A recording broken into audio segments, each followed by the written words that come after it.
and began to look about me, thinking of the heroic scenes I had just been reading of. I was as wide awake as I am at this moment, and I saw a woman appear at the corner of the orchard and walk down the slope. She wore a long light grey dress, so long that it seemed to sweep the grass behind her, and so singular was her appearance in a part of the world where female attire is so inflexibly fixed by custom that I could not take my eyes off her. Her course lay diagonally from corner to corner of the field, which was a large one, and she pursued it without swerving. When she came near, I could see that her feet were bare, and that she seemed to be looking steadfastly upon some remote object for guidance. Her route would have crossed me, had the tarn not interposed, about 10 or 12 yards below the point at which I was sitting, but instead of arresting her course at the margin of the loch, as I had expected, she went on without seeming conscious of its existence, and I saw her, as plainly as I see you, sir, walk across the surface of the water and pass, without seeming to see me, at about the distance I had calculated. I was ready to faint from sheer terror. I was only 13 years old then, and I remember every particular as if it had happened this hour.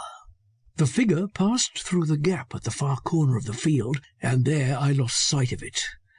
I had hardly strength to walk home, and was so nervous and ultimately so ill that for 3 weeks I was confined to the house, and could not bear to be alone for a moment.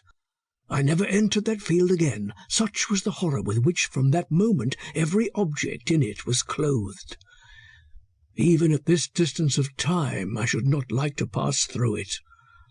This apparition I connected with a mysterious event, and also with a singular liability that has for nearly 8 years distinguished, or rather afflicted, our family. It is no fancy. Everybody in that part of the country knows all about it. Everybody connected what I had seen with it. I will tell it all to you as well as I can. When I was about 14 years old, that is about a year after the sight I had seen in the loch field, we were one night expecting my father home from the fair of Killaloe. My mother sat up to welcome him home, and I with her, for I liked nothing better than such a vigil. My brothers and sisters and the farm servants, except the men who were driving home the cattle from the fair, were asleep in their beds. My mother and I were sitting in the chimney corner, chatting together, and watching my father's supper, which was kept hot over the fire. We knew that he would return before the men who were driving home the cattle, for he was riding, and told us that he would only wait to see them fairly on the road, and then push homeward. At length we heard his voice and the knocking of his loaded whip at the door, and my mother let him in. I don't think I ever saw my father drunk, which is more than most men of my age from the same part of the country could say of theirs. But he could drink his glass of whisky as well as another, and he usually came home from fair or market a little merry and mellow, and with a jolly flush in his cheeks. To-night he looked sunken, pale, and sad. He entered with a saddle and bridle in his hand, and he dropped them against the wall near the door, and put his arms round his wife's neck and kissed her kindly.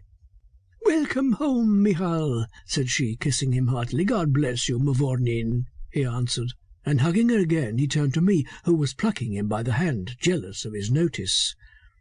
I was little and light of my age, and he lifted me up in his arms and kissed me, and my arms being about his neck, he said to my mother, "Draw the bolt, acushla." She did so, and setting me down very dejectedly, he walked to the fire and sat down on a stool, and stretched his feet toward the glowing turf, leaning with his hands on his knees.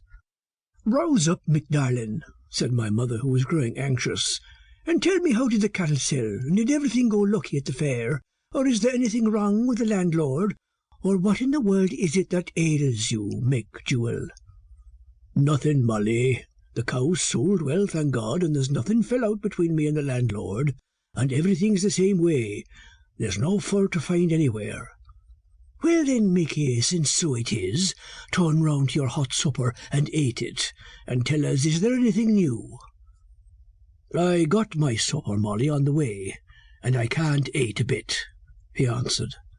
"Got your supper on the way, and you knowing 'twas waiting for you at home, and your wife sitting up and all?" cried my mother reproachfully. "You're taking a wrong meaning out of what I say," said my father. "There's something happened that leaves me that I can't eat a mouthful.